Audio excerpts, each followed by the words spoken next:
다양하고 깊이 있는 시선으로 털어드립니다. 고퀄리티 역사 생산방송 역사 공작단. 오늘도 다시 또 역시 출발합니다. 반갑습니다. 반갑습니다. 네, 안녕하세요. 반갑습니다. 만인만색 역사공작단 다시 또 역시 저는 중산층 연구자 금강경입니다. 돌아가면서 자기소개해 주시죠. 네, 고조선 공부하는 소피입니다. 예, 반갑습니다. 중간에 껴도 하세요. 예, 네네네. 예, 뭐 오늘 여러분들의 성대모사를 담당할 기대됩니다. 네, 안녕하세요. 고려시대사 공부하고 있는 홍시입니다. 네, 반갑습니다. 네, 오랜만에 이제 진행은 아니지만 아무튼 메인으로 이야기를 풀게 된 기랑입니다. 네, 반갑습니다. 근황 토크 뺍시다. 시간이 없어요. 지금 없습니다. 지금 근황이 없죠. 뭐 저희가 그리고 그 2주분을 한 번에 이제 녹음을 하다 보니까 지금 저희가 방송하는 시기와 근황이 맞지가 않을 거예요. 근황 토크 이런 거는 과감하게 제끼는 것이 네. 좋을 것 같고 바로 이번 주 방송 주제로 넘어가도록 하겠습니다. 2018년 상반기 만인만색 연구자 네트워크 총회가 오는 1월 20일 토요일 오후 2시 서울 MPO 지원센터 2층 주다 교육장에서 개최됩니다. 지난 2017년 하반기 만인만색 연구자 네트워크의 6개월을 되돌아보고 새롭게 맞이할 2018년 상반기 6개월을 준비하는 소중한 자리가 마련되었습니다. 새롭게 저희 만인만색 연구자 네트워크와 함께하고 싶은 연구자들은 일반 회원으로, 함께하긴 힘들지만 만인만색을 응원하고 싶으신 분들은 후원 회원으로 등록해주시면 됩니다. 많은 분들이 함께하는 자리가 되었으면 좋겠습니다. 주저하지 말고 저희와 소중한 6개월 함께해요. 1월 20일 토요일 오후 2시 서울 NPO 지원센터에서 새롭게 함께할 여러분을 기다리겠습니다.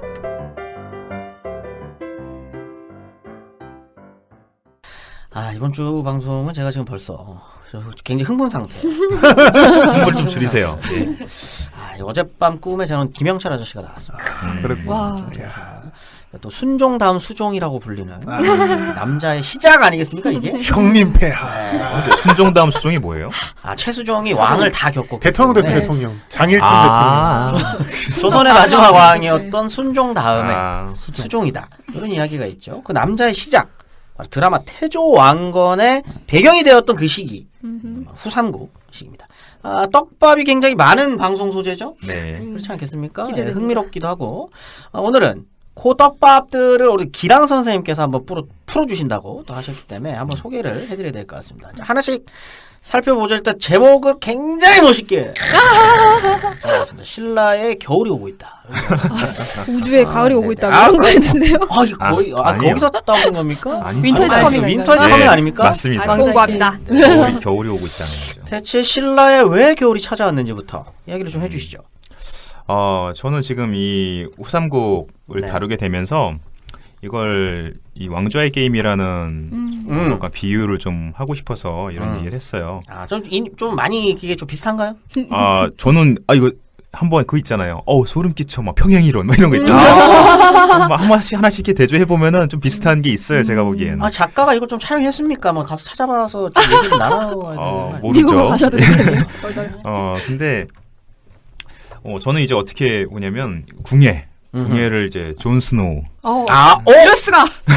네, 거칠게 항의하고 있는데. 왜냐면 지금 비주얼 차이가 많이 납니다. 왜냐면 둘 다 서자예요.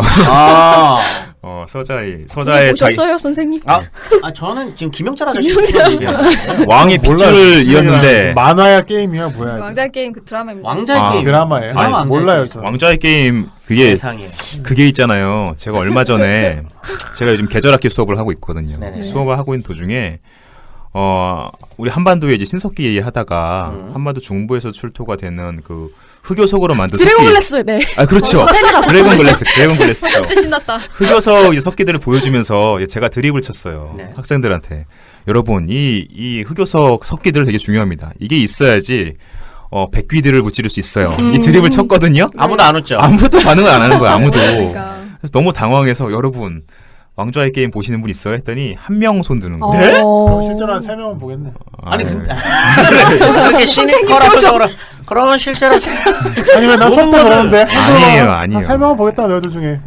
근데 어쨌든 너무 학생들이 왕좌의 게임을 안 보더라고. 그래서 아니 근데 왕자의 게임은 한국에서 인기가 많습니다. 저도 근데 지난 여름에 처음 알았어요. 방학 한 달 투자해서 그래요? 가봤어요. 되게 옛날부터 했는데. 다른 선배 소개를 받아가지고. 이게 한국에서 미드가 인기 있다라는 판별하는 기준은 이 그 영화 저희 그 케이블 영화 그 방송사들 있지 않습니까? 네. 거기서 방영해주면 인기 있는 거예요.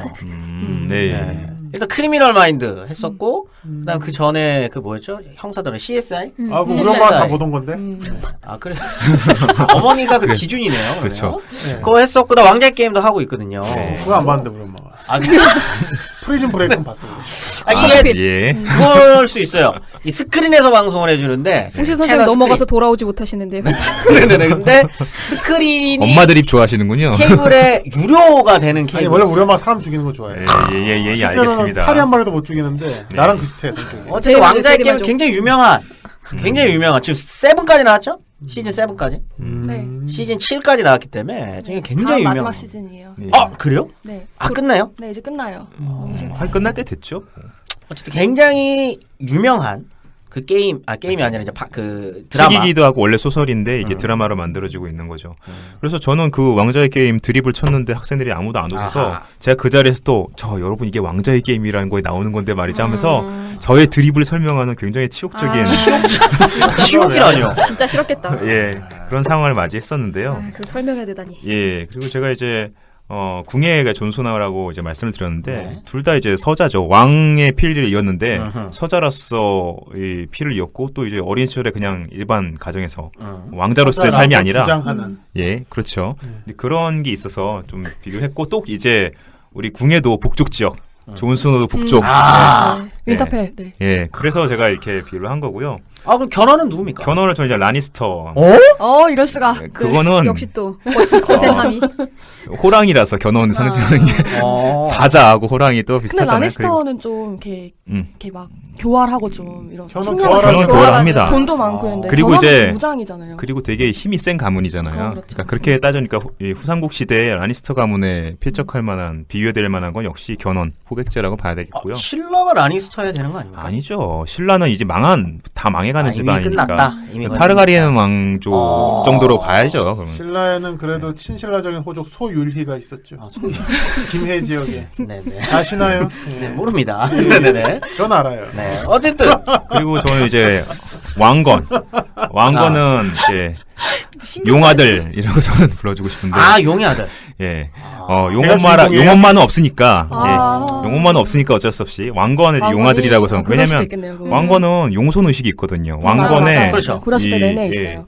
그 할아버지의 용건? 부인이죠. 할아버지가 작재건이잖아요. 예, 예. 작재건의 부인이 원래 용왕의 딸. 네네. 그러니까 용의 피를 이었다고 이제 고려 왕실에서는 계속 뒤에도 주장을 하는데 왕건 어디 섬에 가 있었지는 않지 않습니까? 해상 세력이어서 예, 아마. 해상 그랬던 것 같습니다. 예, 해상 세력이고 나중에 배 타고 막 돌아다녀요. 아 그래요? 예, 배를 몰고 막 나주 가서 정복하고 하거든요. 아. 배랑 또 되게 밀접한 사람이 또 왕건이에요. 조금 맞아 떨어지는데. 그쵸. 괜찮아요. 소름 돋지 티리온 않습니까? 없나요? 티리온? 저 티리온 되게 좋아하는데. 티리온은 못 찾았어요. 한번 뭐예요? 내가 티리온은 굉장히 똑똑한데 이제 네. 난쟁이인데 굉장히 똑똑한. 소율이. 선한 사람이에요, 선한 사람. 수착해요. 신라에 대한 충성심을. 티리온은 설마 신검으로 하는 건 안 되겠죠?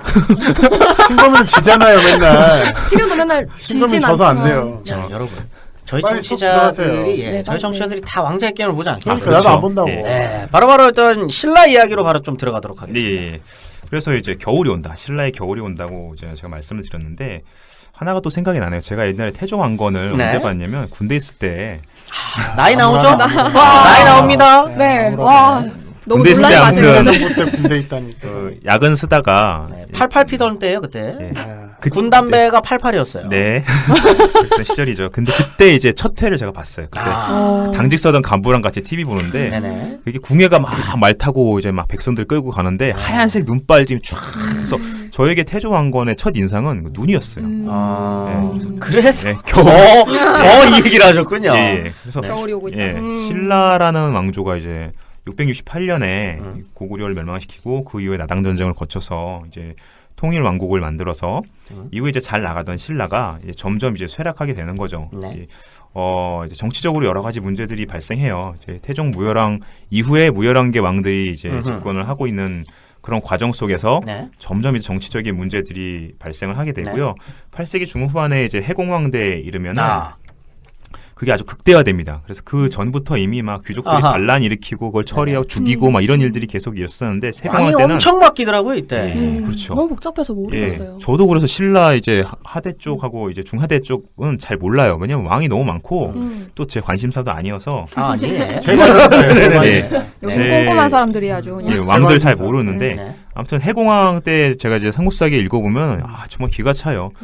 그냥 누가 반란 일으켰다. 그 제압했다. 반란 일으켰다. 제압했다. 반란 일으켰다. 하다가 마지막에 결국 반란 일으켜서 왕과 왕비가 죽었다. 이렇게 되거든요. 그래서 이제 해공왕 때가 굉장히 중요한 하나의 분기가 돼요. 신라의 말에. 그리고 이후에 이제 무열왕계가 이제 몰락을 하게 되고 나무랑계로 넘어가게 된다는데 이 나무랑 굉장히 윗대 사람이거든요. 그러니까 이 왕통이 사실상 확 바뀌어버리는 일이 발생하게 되는 거죠.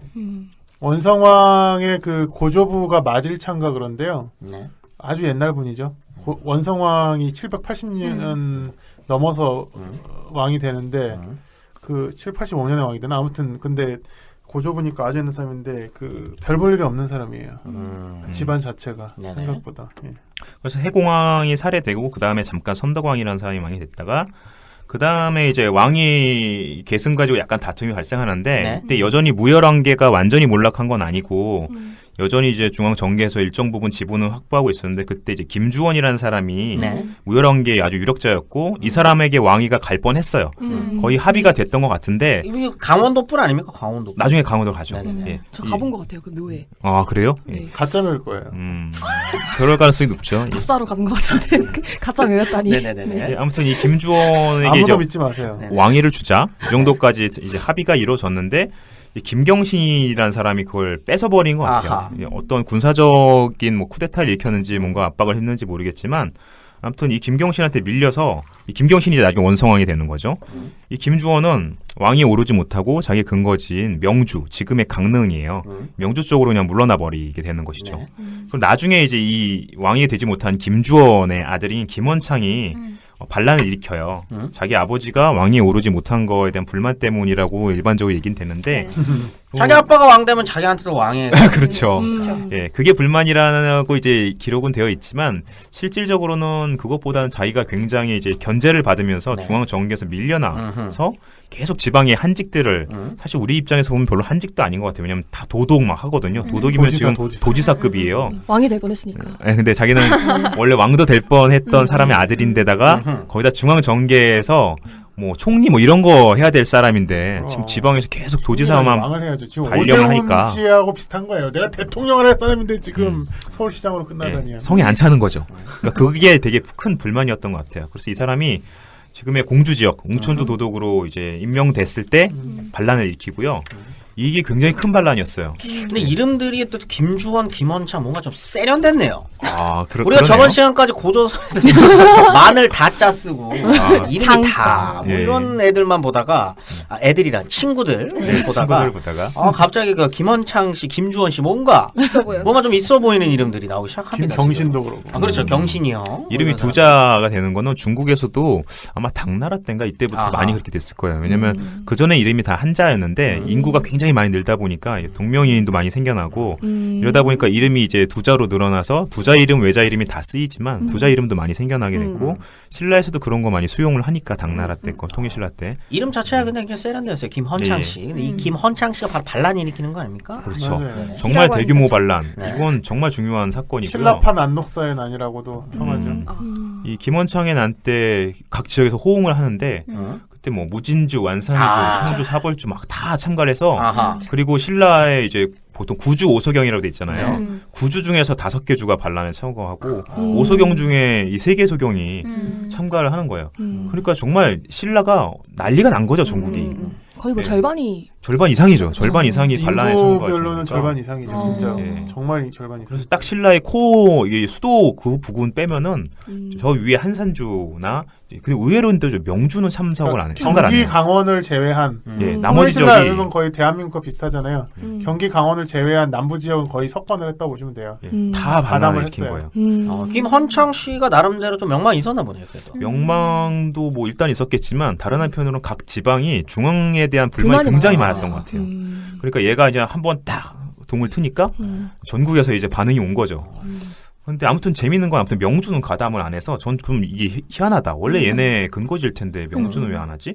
어떻게 보면 이 반란이 아주 면밀하게 조직되어 있는 게 아니라 굉장히 짧은 시간에 해서 후루룩. 준비가 충분히 되지 않는 상태에서 후룩 이제 불이 일어났던 게 아닌가 싶기도 해요. 야이씨 그냥 내가 한번 네. 깜짝이야. 뭔가 중앙에 불만이 막 부글부글 끓고 있는 상황에서 한 명이 에이 하면 확 받아버리는 거예요. 그러니까 젠장이야, 다들 이런 거예요. 우하면서 같이 일어나버린 그런 거 아닌가. 오는 약간 침팬지 같았습니다. 아, 네. 여기 제가 어쨌든. 이 시대에 사실 좀 관심이 많거든요. 네. 그 나중에 혹시 뭐 기회가 돼서 정년 트랙 같은 게 되면은 네네네네. 이 시대를 좀 저는 좀 하고 싶어하는 사람인데 방금 그 말의 핵심은 뭡니까? 정년 정년 트랙이 되고 트랙이죠. 싶다는 건가요? 아니면 이 논문 쓰고 아, 싶다는 건가요? 아니 논문을 쓰고 싶다. 아니 둘 나도 다라고 나도 합시다. 둘 다. 좀 쉬어야 되잖아요. 새로 논문을 많이 읽어야 되니까. 아, 예. 근데 저는 그냥 우후죽순으로 읽은 논문에서 봤을 때는 이런 견해, 물론 우리 이제 기랑 선생님 견해가 아주 탁견이고요. 탁견. 거기에 약간 이제 곁들이자면은 네. 이제 이미 사회가 어떤 그 친족 간의 어떤 결속이 약화되고 있다라고 보는 사람들도 있어요. 그러니까 그 나중에 보면 그 신무왕의 장보고가 활약하는 신무왕 직위 때 보면은 이 서로 같은 이 사촌 형제끼리인데 서로 다른 편에 서서 싸우거든요. 네, 그러니까 사실 그런 것들이 어떤 우리가 보통은 이 고대 사회를 얘기할 때 족적인 유제가 강하다라고 하는데 뭔가 점점 약화되는 사례 중에 하나로 요 김주원계에서 어떤 그의 어떤 다른 움직임을 보기도 하고요. 사실은 요 움직임이 좀 이례적인 거는 나라 이름을 새로 세웠다는 거예요. 그 전에 다른 반란들은 그냥 신라의 왕이 되려고 했는데 김원창은 이제 그 어떤 새로운 장안국이라는 나라의 왕을 칭했거든요. 그러니까 이런 것들이 좀 다르다고 볼 수 있고, 지금 아주 잘 말씀해 주셨습니다만은 반란이 이렇게 갑자기 확 일어난 거는 지난번에도 제가 말씀을 드렸습니다만은 그 신라 같은 경우는 쉽게 말해서 신라 사회는 모든 공무원이 다 경주 사람이라고 보시면 되게 편해요. 다 그런 건 아닐 거예요. 그냥 편해요, 그냥. 그냥 어느 정도 녹봉을 받는 공무원들은 기본적으로 다 경주 사람이기 때문에 지방 사람들 불만이 많았을 것으로 생각이 됩니다. 예. 계속 하시면 될 것 같아요. 네네. 네. 그래서 근데 반란의 진압은 또 되게 허무하게 쉽게 됩니다. 한 달 네. 만에 반란 진압이 되고. 한 달. 예, 그 신라 중앙에서 장군들을 막 파견을 해요.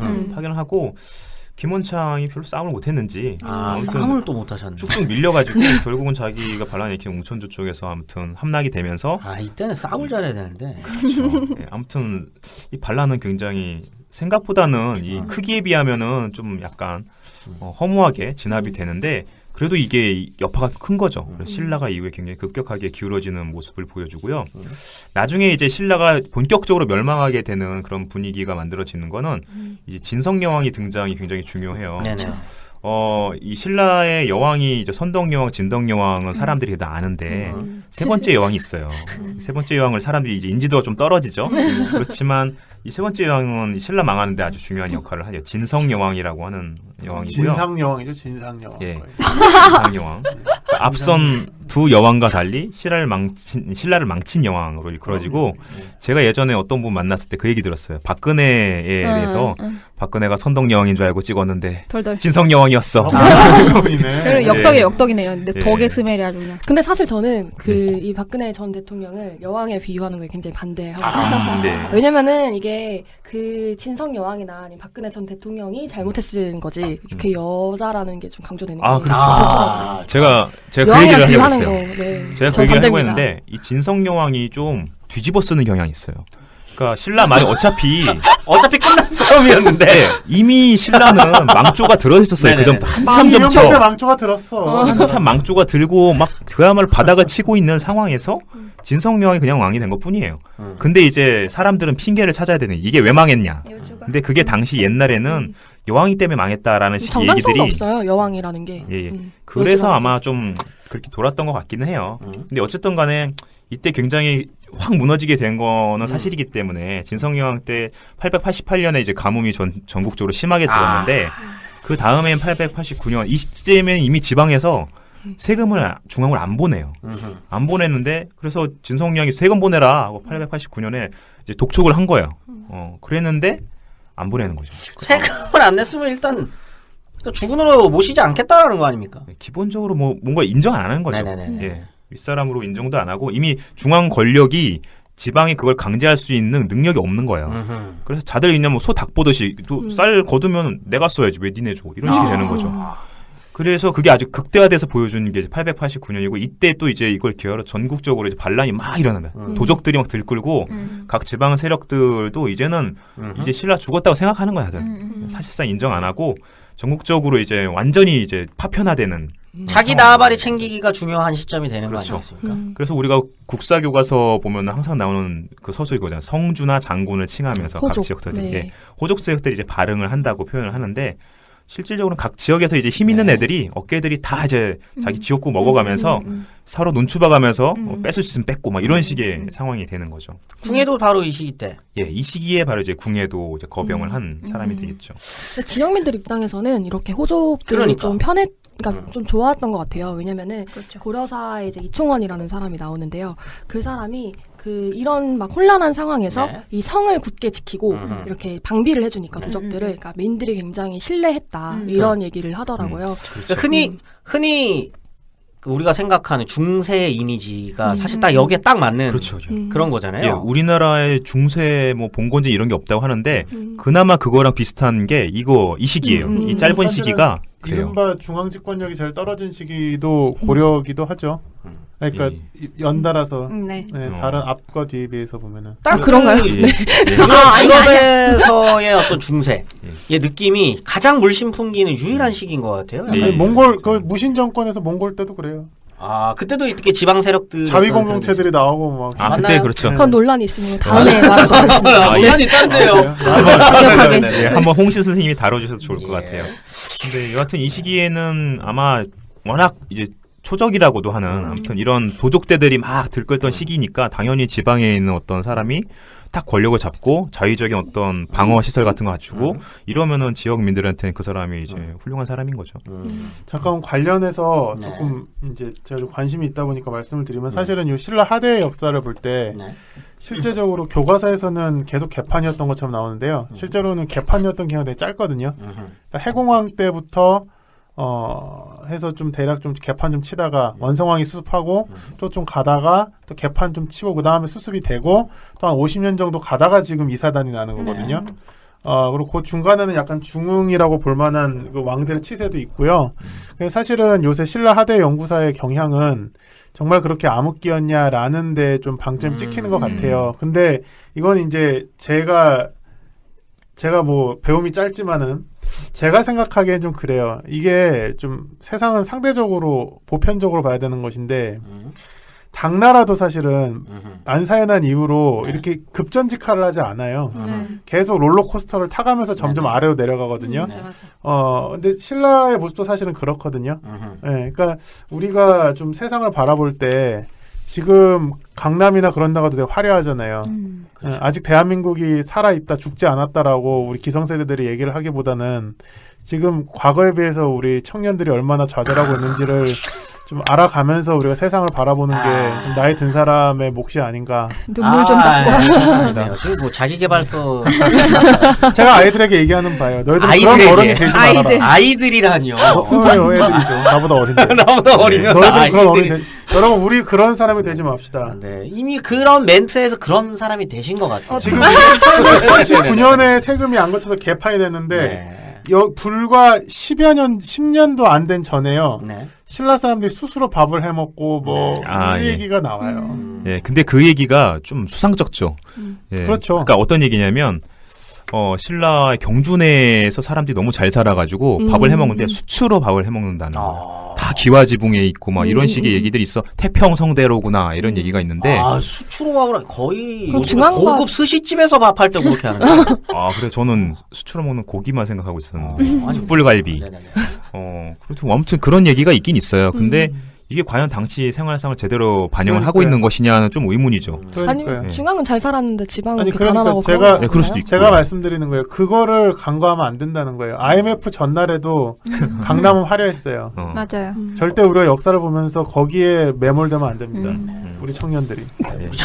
우리 청년들이 매몰되셨던 청년인 것 청년들이 있는지는 잘 모르겠지만 어쨌든 큰 울림을 한번 주시려고 예, 했던 예, 예. 백년 선생님. 네. 아무튼 저는 일단 지금 기본적으로 좀 방금 궁예 이야기가 나왔기 때문에 네. 좀 손에 좀 계속 땀이 나고 있는데 아유, 좀 중요한 시켜라. 것이 닦으세요. 예. 시작부터 등장해 주셔서 정말 기쁘지 아니할 수 없습니다. 네. 일단은 지방에서의 반란이 어쨌든 출발이 네. 되었고 고조선이 저번 시간에 봤었던 고조선이 외부와의 전쟁에 좀 멸망의 원인이 있었다면 신라는 어떻게 보면 내부에서 문제가 터져서 네. 멸망으로 나아가는 어떤 시작이 된 것 같습니다. 이제 주인공을 좀 만나봅시다. 네. 오늘의 주인공 김영철 아저씨에 대해서 좀 이야기를 해야 될 것 같은데요. 좀 해주시죠. 예. 네. 예, 이 궁예의 성은 김씨라고 알려져 있죠. 김궁예 씨입니까? 그래서 김궁예입니다. 진짜예요?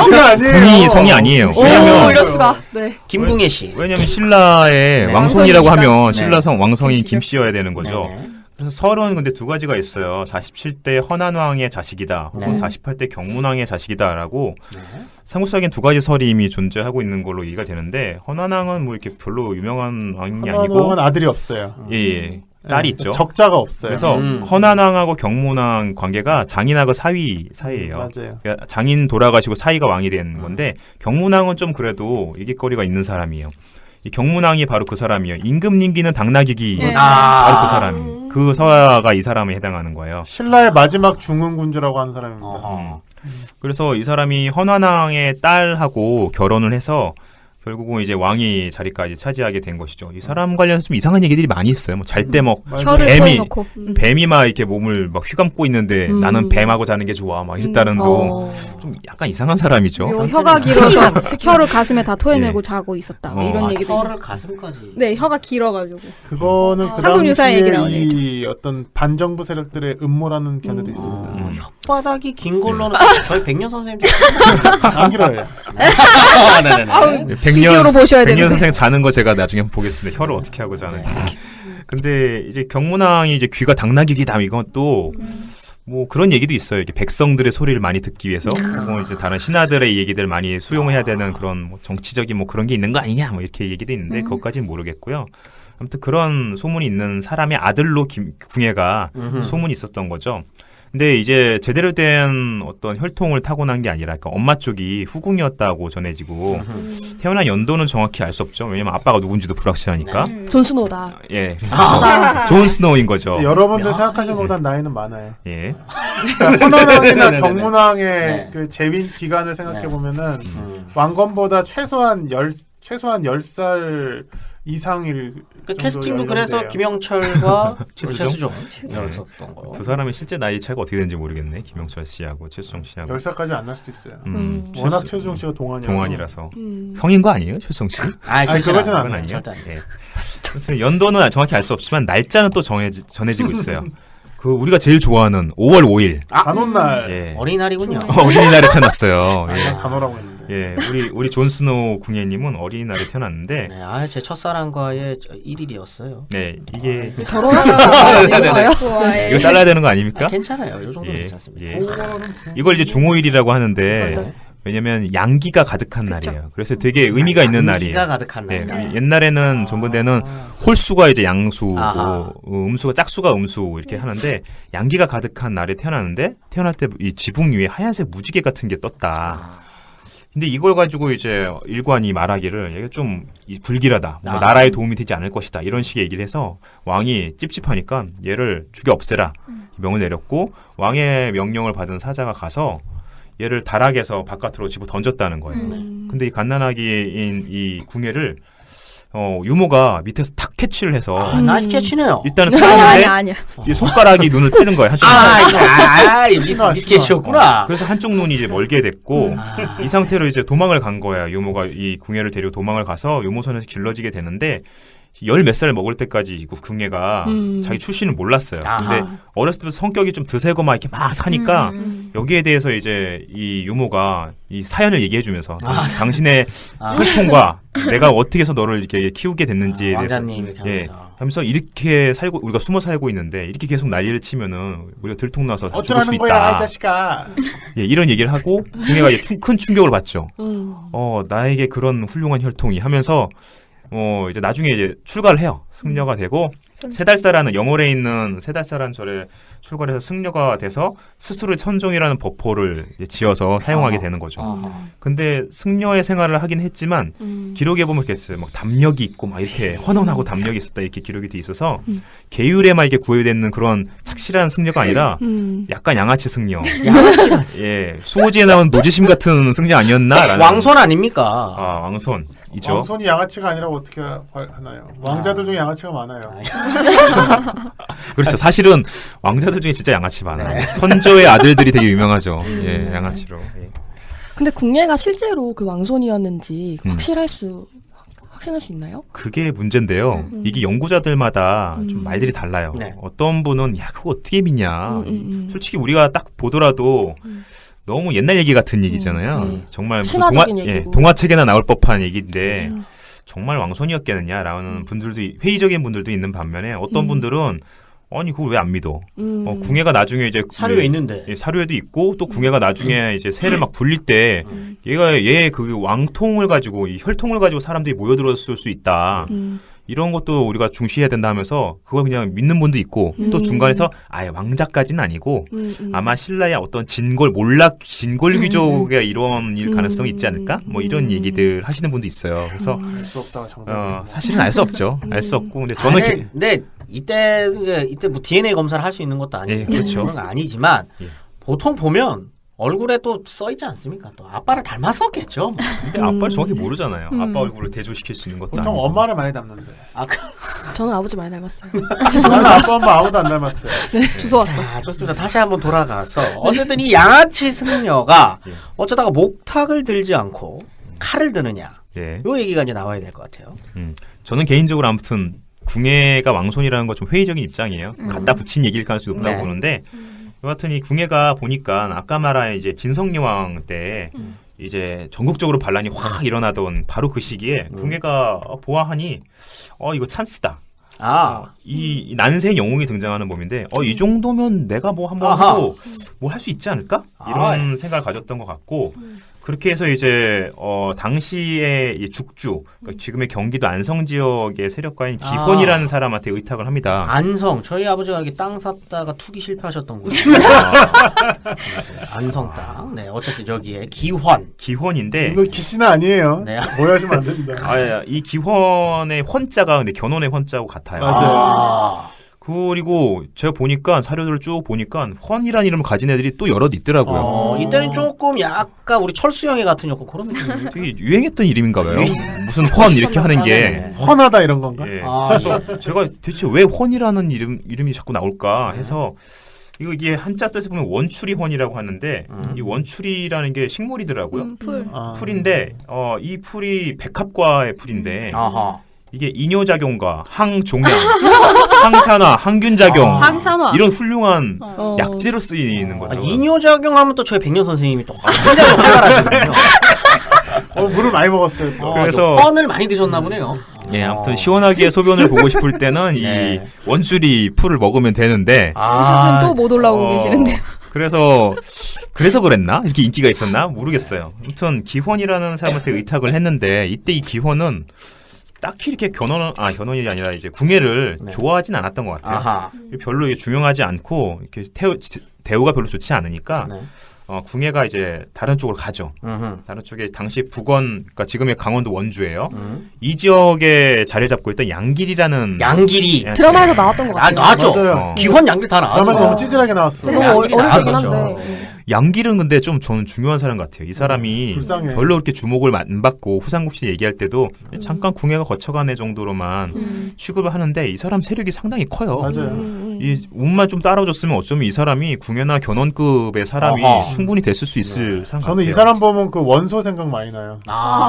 원소는 삼국지 원소. 그러니까 평행이론이라는 게 아니라 그러니까 뭔가 진 주인공이 등장하기 전에 아하. 내가 딱 그걸 끌어주는 아, 역할 받쳐주는 걸로. 정도로 어허. 네. 좋습니다. 그럼 양길은 누구로 비교할 수 있을까요? 우리 왕자의 게임에서는? 그거 생각을 안 했는데 준비성이 좀 부족하셨네요. 양길까지는 생각을 안 했는데 네. 어쨌든 양길이한테 의탁을 한 궁예. 예, 그 양길은 근데 궁예를 잘해줬어요. 궁예가 마음에 들었는지 양길이 궁예한테 군사를 좀 나눠주면서 네. 저 동쪽 지역에 대한 공략을 너에게 맡긴다. 아하. 이렇게 해서 궁예가 그 군대를 이끌고 주변에 있는 지금의 강원도 영월, 평창 아 이거 올림픽 개최 지역을 또 중요한 곳이죠. 중요한 곳을 또 중요한 맡으셨네. 곳이에요. 그리고 경상북도 울진. 울진군 일대까지 아. 해서 강원도 남부와 경상북도 일대를 공략을 합니다. 어허. 이게 성공적으로 그 미션을 마쳐요. 오. 그래서 궁예가 어쨌든 군사적인 어떤 재능을 보인 거죠. 아 싸움을 좀 했군요. 네, 잘 했던 것 같아요. 우리 주원 씨랑은 좀 다르게. 예, 궁예는 헌창 확실히 씨랑 주원 씨랑 싸움도 잘하고 이때 평을 보면은 궁예가 이제 병사들하고 이제 고락을 같이 하면서 네. 병사들한테 굉장히 존경을 받는 거예요. 험한 자리에서 같이 자고 음식도 같이 굶고 막 하면서 아. 병사들의 이제 신망을 받는 그런 나름 또 이때까지는 그래도 조금 그럼요. 좀 리더십이 조금 있었던. 조금이 쇼통을 아니라 하죠, 쇼통. 아주 훌륭하게 쇼통. 예. 아니 쇼통을 해야 돼요. 그렇죠. 지도자는. 정말 잘하죠. 쇼통이란 이건 말. 되게 필요해요. 그래서 마치 그 오자병법의 오기를 연상케 할 정도로 그런 훌륭한 모습을 보였고 그러다가 이제 궁예 인생에서 전기가 됐던 게 바로 894년에 명주를 함락을 시켜요. 강릉이죠. 그러니까 궁예 지금 동선을 보시면 803명을 넘어갔죠. 예, 강원도 서남부에서 아하. 시작해서 그 동쪽 지역을 툭툭툭 건드리면서 남쪽으로 경상북도까지 갔다가 이 해안선을 따라서 강원도 위쪽으로 쭉 올라오면서 강릉 지역을 딱 먹은 거예요. 이 강릉은 굉장히 중요한 곳이죠. 그 당시도 굉장히 그 당시에 컸죠. 광역시급이죠. 예, 네. 명주니까 네, 광역주예요, 굉장히 광역시. 큰 곳이고 거기를 먹게 되는데 이 기록들을 보면 궁예가 이제 명주성에 들어갈 때의 병력은 별로 많지는 않았어요. 한 600명, 800명이었 몇 명이었죠? 600에 600. 그래요. 600명 정도가 들어갔는데 여기서 명주를 먹고 나서 이제 확 커요. 그래서 군 병력 수가 3,500명 정도가 늘어나고 이걸 14개 부대를 나눠서 편성했다고 기록이 돼 있어요. 그럼 여기에 대해서는 견해가 사실은 사료마다 다른데요. 3,500으로 나온 게 있고 600으로 나온 게 있는데요. 절충한 게 이제 들어갈 때 600이었고 나올 때 3,500이 됐다라고 보는. 따르는 사람들이 견해들이 점점 예, 그렇죠. 늘어나는 거예요. 예, 그게 이제 예. 어떤 정설화된 설이에요. 저도 들어갈 때 600이고 이제 거기서 명주를 먹고 나서 확 이제 불어났다고 보는 게 아마 합리적이라고 생각하는데 나름 이제 자기 나아바리가 생긴 거네요. 예, 완전 자기 그리고 여기서 이제 장군으로 추대가 돼요. 네. 장군. 예, 장군 내지는 성주가 되면 이제 각 지역에서 짱 먹는 애가 되는 거죠. 이제 일본으로 치면은 다이미오 되는 거죠. 아하. 예, 지금 궁장군 아닙니다. 김장군입니다. 김장군. 네, 김장군님. 김장군님. 네. 김장군 하면 근데 너무 평범해 보인다. 그렇죠. 섭섭해. 그냥 저희는 궁장군이라고 부르죠. 예. 그래서 궁장군이 됐어요. 예, 그래서 이 명주 지역을 장악을 했는데 여기서 이제 그치지 않고 음흠. 이 사람이 더 북상을 합니다. 강원도에서 북상을 쭉 하면서 강원도 북부 지역을 계속 아하. 정복을 해요. 그래서 강원도 인제군, 아, 화천, 김화, 철원 일대까지 공략을 계속해요. 여기 다 휴전선 인근이네요. 그래서 네, 말씀. 제가 이것도 역시 지도상에 한번 찍어봤어요. 구글어스로 위치를 다 한번 찍어보니까 궁예 동선이 이렇게 만들어지는 거예요. 강원도 서남부에서 현재 강원도 경계선 있잖아요. 그거를 시계 반대 방향으로 이렇게 도는 형식으로 쭉 도는 거예요. 그렇게 되더라고요. 근데 이때 문제는 이제 양길과의 관계가 문제인데 저기 길이요. 원래는 양길이 군대를 나눠준 거잖아요. 너 동쪽 지역 공략해 했는데 얘가 거기서 그치지 않고 아마 처음에 평창이나 영월 이 일대는 아마 양기한테 넘어갔을 거예요. 근데 이제 궁예가 이 명주성부터는 자기게 된 거죠. 이렇게 돼서 이제 북쪽 쪽으로 쭉 훑으면서 세를 계속 불려나가고 있는 와중에 마침내 이제 황해도 일대 철원까지 갔을 때 이제 황해도 일대에 있었던 이 호족들이 궁예한테 귀부를 하고 저희 할아버지 고향입니다. 예, 황해도. 유명한 할아버지. 예. 그리고 이때 귀부를 한 사람이 바로 이제 왕건의 아버지 왕용과 그 왕건. 이때 궁예 휘하로 들어가게 되는 것이죠. 드디어 이제 왕건도 이제 궁예의 휘하로. 예, 들어가게 돼서 나름대로 이분이 싸움을 엄청 잘하셨나 보네. 싸움도 잘했겠지만 저는 제 생각에는 이게 되게 정치적인 게 좀 있었던 것 같아요. 굳이 다 싸우면서 가는 게 아니라 예. 이쪽을 내가 먹었으니 너희도 좀 이러면서 휘어잡는 게 있는 거죠. 그래서 근데 물론 좀 약간 미스테리한 부분도 있어요. 궁예 초반에 시작했을 때 병력 굉장히 적었는데 얘들이 어떻게 얘가 이렇게 쉽게 이렇게 정벌에 가는 걸 보면은 특히 명주 같은 경우에는 궁예가 대체 명주는 되게 큰 곳인데 어떻게 그렇게 쉽게 장악을 했을까? 이때부터 자기가 왕손이라는 걸 팔아먹습니까? 그거는 정확히 모르겠어요. 언제부터 그랬는지 모르겠는데 우리 태조왕건 드라마에서는 막 이제 미륵 얘기하면서 다니죠. 그렇죠. 미륵이다 하면서 이 세상을 구원할 무슨 한번 존재. 해주시죠. 미륵이야 이러잖아. 누가 기침을 하였는데. 네. 예, 그건 뒤에 나올 거니까. 미륵설 같은 것들 뭐 퍼뜨렸다는 식으로 이제 묘사가 되는데 뭐 그럴 듯한 것 같아요. 그리고 또 제가 찾아봤어요. 명주가 왜 그렇게 됐을까 궁금해서 동국여주 승남을 또 뒤져봤더니 네. 명주의 풍속이 이렇게 돼 있어요. 욕심이 적다. 그래서 뭐 궁예가 오니까 퍽 퍼졌나? 궁예한테? 이런 생각이 들더라고요. 드라마에서는 거기 그 명주의 호족인 김순식 나중에 왕순식이 되죠. 네, 예. 김순식의 아버지인 허월대사가 그 아주 궁예에게 친한 사람으로 나오죠. 예, 그래서 그것 때문에 궁예가 네. 먹은 걸로 돼 있는데 실제로 그거는 나중에 고려 그럼요. 왕건 때 이 명주가 잘 이제 안 들어오고 저항을 했는데 그때 이제 김순식이 당시 김순식의 아버지를 통해 가지고 귀부를 시키고 왕시성을 내려주는 식으로 돼 있어서 그걸 이제 맞아요. 궁예까지 적용을 해가지고 맞아요. 아마 드라마를 만든 것 같아요. 맞아요. 어쨌든 이제 기리 형이랑은 어쨌든 사이가 좀 틀어질 것 같고 예. 뭔가 또 둘이 한판 붙을 것 같은데 그렇죠. 예, 그건 좀 이제 나중 일이고 네. 일단은 궁예는 당장 양길하고 이제 붙는 건 아니고 이 강원도 북부 지역을 아우르고 있는 와중에 황해도 지역 사람들이 쫙 기부를 하니까 규모가 또 이제 사이즈가 확 커지잖아요. 이 와중에 이제 송악 지역으로 수도를 삼는 거죠. 자기의 중심지로 삼으면서 황해도와 경기도 북부, 인천 이 일대를 다 장악해 나가는 거예요. 이렇게 해서 어느 정도 세를 완전히 잡은 다음에 비로소 이제 양길과 맞붙게 되는데 양길 입장에서는 이제 화가 난 거예요. 리미테이션. 그렇죠. 내 똘만이었는데 저기 동쪽 지방 어떻게 처리하고 와 해서 보낸 애들이 수수숙 하더니 어느 순간 소식이 끊겼다가 갑자기 북쪽 지역을 막 먹으면서 세를 불린 거예요. 그러니까 원래는 너 나한테 병력 가져간 애잖아. 근데 걔가 그걸 쌈짓돈 뭐라고 해야 되지? 이걸 시드머니 삼아서 종잣돈 삼아가지고 저렇게 크니까 거기에 대해서 굉장히 불만이 있었던 것 같기도 하고 해서 양길과 이제 궁예가 붙게 되는 거죠. 이때 양길은 원래 이제 지금의 원주 지방을 중심으로 해서 그 일대 뭐 충주라든지 그 일대 다 장악하고 있었고 30여 개 성을 차지하고 있었다고 하는데 대략 강원도의 서남부와 경기도 남부 그리고 충청북도 일대 요 일대를 다 먹고 있었던 게 상당히 기리 큰 형도 규모죠. 장난 아니었네. 기리 형이 뭐 이겼으면 또 어떻게 될지 모르죠. 그러니까 양길은 굉장히 큰 세력을 가지고 있는 사람이었고요. 근데 둘이서 이제 붙었어요. 붙었는데 여기서 이제 양길이 지죠. 궁예가 양길을 탁 꺾으면서 이제 이 일대 대장을 먹는 거죠. 비내성 전투라고도 하죠. 예, 그래. 비내성 전투를 통해서 이제 양길은 그 이후에 생사는 몰라요. 사라졌어요. 역사 속에서 사라져 버렸고 궁예가 완전히 한반도 중부 이상 일대를 완전히 장악을 하게 되는 모습이 되고 그리고 901년에 궁예가 이제 나라를 드디어 세우게 됩니다. 그럼 이 정도 시점을 기점으로 해서 이제 궁예랑 견훤 뭐 이렇게 신라 이렇게 좀 3분이 되는 건가요? 그렇죠. 왜냐하면은 견훤이 나라를 세운 게 후백제를 세운 게 900년이에요. 네. 궁예보다 1년 전이에요. 네. 그러니까 궁예가 이제 자기가 나라를 건국을 한 것도 견훤의 영향을 받았다고 보이는 거죠. 견훤이 나라를 세웠어 왕이 됐어 나도 하면서 하는 게 있는 것 같고 참고로 이제 혹시 이 수업이라뇨? 예, 수업이라뇨? 이 방송을 듣고 있는 분 중에서 이제 중고등학생 분들이 혹시라도 연도를 외우고 싶다면 901년 외우기도 쉽지만 궁예는 눈이 하나밖에 없기 때문에 했고 01 이렇게 생각하시면은 설문석입니까? 예, 외우기 쉽습니다. 지금. 네. 아무튼 901년에 궁예가 나라를 세웠는데 이때 이제 그러니까 고려라는 명칭을 썼던 것 같아요.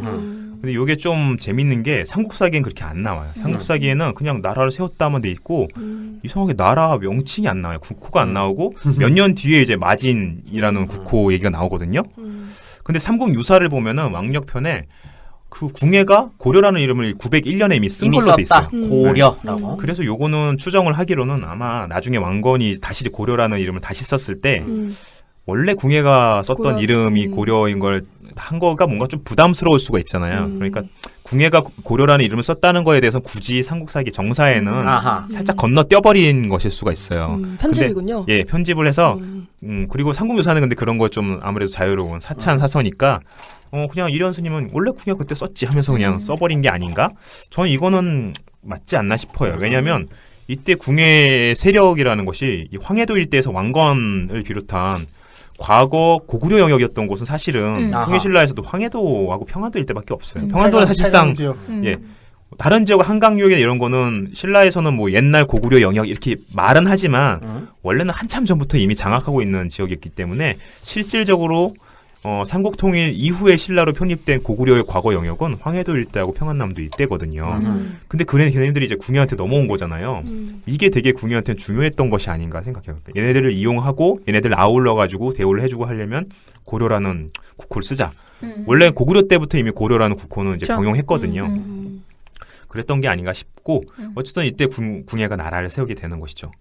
예, 그리고 참고로 지금 우리는 뭐 후고구려 이때 궁예가 썼던 이거를 후고구려 혹은 이제 견훤은 후백제 이렇게 부르지만 이거는 나중에 우리가 편의상 부르는 거고 실제로는 이제 고려하고 백제 이런 식의 국호를 아마 썼을 것이에요.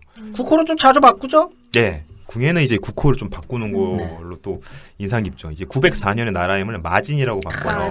아, 이름 잘 지어요. 마진. 근데 마하진단. 예, 마하진단.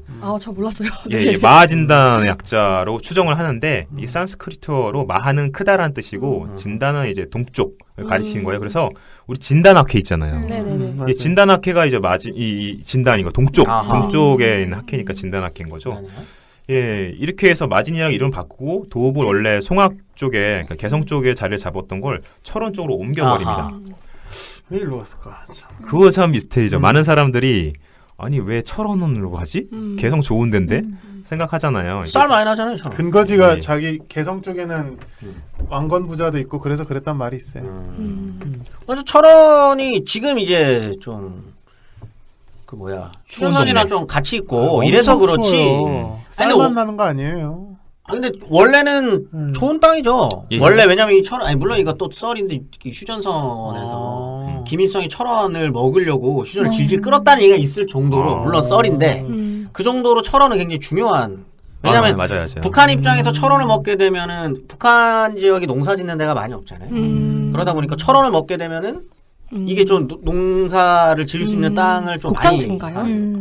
거점까지는 아닌데 일단 어쨌든 좀 쌀이 잘 나는 땅이다 보니까 굉장히 큰 평야가 중요해요. 있어요. 네. 철원에. 철원 평야 굉장히 유명하죠. 철원 평야는 정말 커요. 그럼 예. 쉽게 말해서 개성을 포기하고 갈 만한 데는 철원밖에 없을 수도 있겠다. 그럴 수도 있겠죠. 그렇죠. 개성을 만약에 버릴 거면은 당연히 철원은 중요한 후보지 중에 하나고 철원 지방을 제가 좀 자료를 찾아보니까 세종대에 그게 있었다고 그래요. 여기가 너무 평원이 넓으니까 표현이 그렇게 돼 있어요. 그냥 풀이 시야가 닿는 데까지 다 풀이 있고 이게 넓기 때문에 강무하는 데 좋다고 해가지고 세종 때 여기서 사냥을 했고 막 그런 기록들이 있더라고요.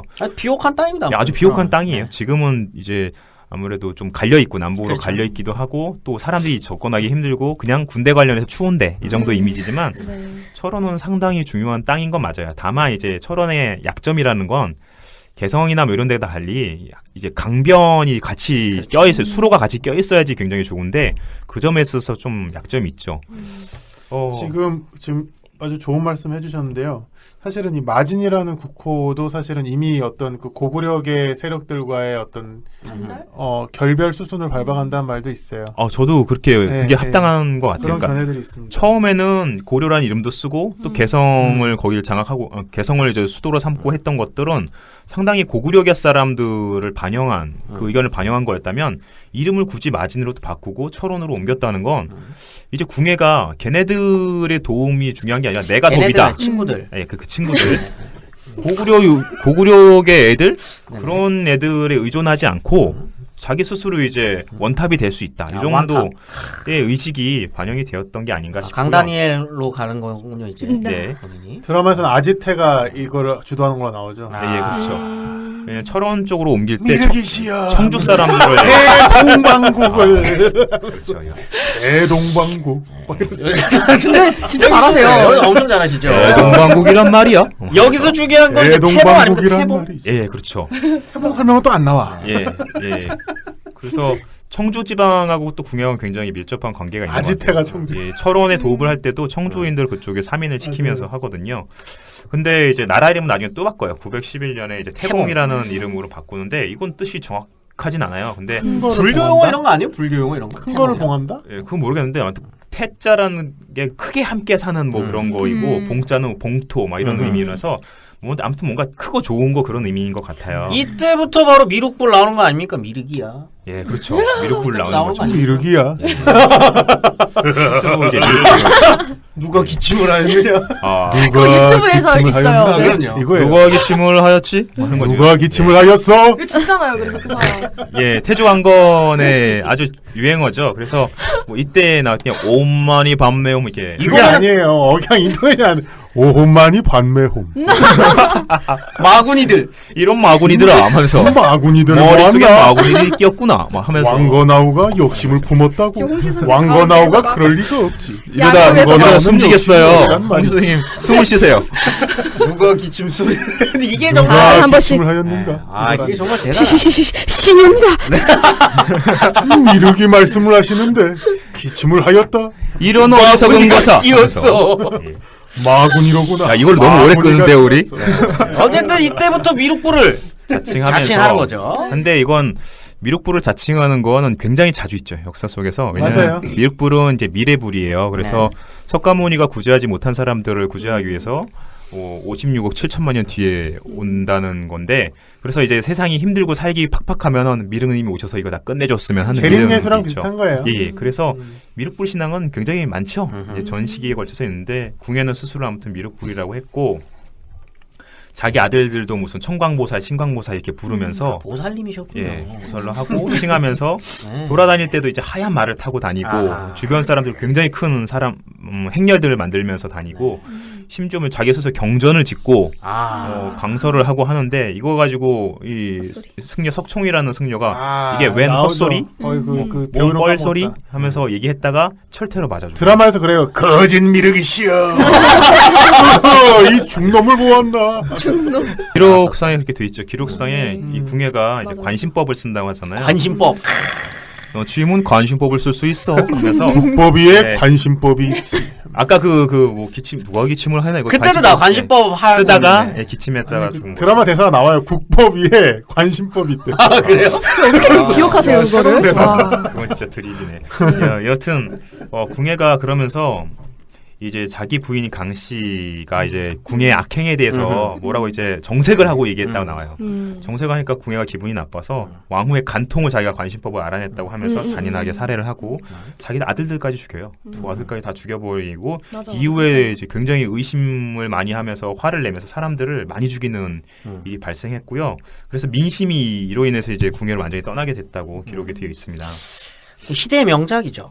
KBS 대하 드라마. 그리고 태조 왕건. 사실 이 드라마의 진정한 주인공은 궁예죠. 못해도 한 50부까지 이 궁예가 죽기 전까지는 전 진정한 주인공은 궁예가 아니었나. 그 뒤에는 견훤. 아 그렇죠. 궁예가 주인공인데 왕건 궁예와 견훤. 예. 어떻게 보면 역사적으로 궁예라는 인물을 제대로 재현했다라고 볼 수 있을지는 모르겠습니다만 어쨌든 캐릭터 하나만큼 제대로 잡아줬던 네, 예. 그런 드라마였는데 네. 그렇게 확신했었던 캐릭터가 예. 무너지는 또 계기가 있었을 것 같아요. 이때 이제 궁예의 민심이 이제 궁예를 떠나게 되니까 음흠. 이때 이상한 일도 발생해요. 이제 왕창근이라는 사람의 집에 뭐 어떤 사람이 거울을 팔고 갔다는 거예요. 근데 거기 글자가 나타나는데 네. 글자 보니까 무슨 뭐 천재께서 뭐 두 마리 용을 보내셨는데 아하. 하나는 뭐 청목에 숨고 하나는 뭐 흑금을 쥐고 뭐 이런 식의 얘기가 있어요. 두 마리 용.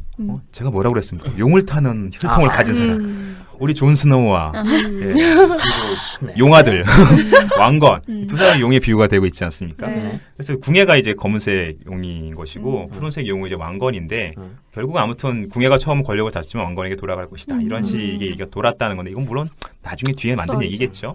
도참. 근데 이런 상황 속에서 918년에 왕건이 이제 부하 장수들의 추대를 받아서 정변을 일으켜요. 근데 이때 수많은 사람들이 호응을 했는데 뭐 기록상에는 막 1만 명이 모여들었다고요. 그래서 막 궁성을 몰려가면서 궁예를 죽여라 막 하니까 당황한 궁예가 이제 낡은 옷으로 갈아입고 도망을 쳤는데 나중에 지금 이제 강원도 평강군 그 부양이라고 당시인 지명이었는데 거기 백성들한테 보리 이상 훔쳐먹다가 잡혀서 살해당했다 이렇게 기록상에 돼 있어서 궁예의 마지막은 굉장히 이제 비참하기도 하고 초라하기도 하죠. 이 뜻을 펼치겠다고 세상에 나온 지 28년 만에 왕이 된 지 18년 만에 궁예는 이렇게 세상을 떠나게 됩니다. 좋습니다. 궁예에 대한 평가 정도는 이제 견훤을 또 다음 시간에 다룰 건데 네. 다루면서 같이 좀 비교를 하면서 이제 평가를 좀 해주셨으면 좋을 것 같아요. 네. 그게 좋겠네요. 일단 오늘은 신라 멸망의 전초전으로서 궁예를 한번 집중 해부해봤습니다. 일단 견훤이라는 캐릭터도 흥미롭습니다만 워낙 궁의 캐릭터가 너무 다 강하다 보니까 네. 제 생각에 다음 시간에 좀 집중력이 떨어지지 않을까. 아유, 또 더 제 생각을 하면 성격은 변원도 훨씬 매력적인 괜찮아요. 캐릭터입니다. 또 준비가 그럼요. 되셨습니까, 변현 괜찮죠. 선생님이? 좋아요. 어쨌든 다음 시간에도 맛깔나게 변원에 대해서 설명해 주실 거라고 믿으면서 이번 시간은 이 정도에서 정리하도록 하겠습니다. 마리만세 역사공작단 금요일에 다시 또 역시 인사드리도록 하겠습니다. 감사합니다. 감사합니다. 네, 고맙습니다.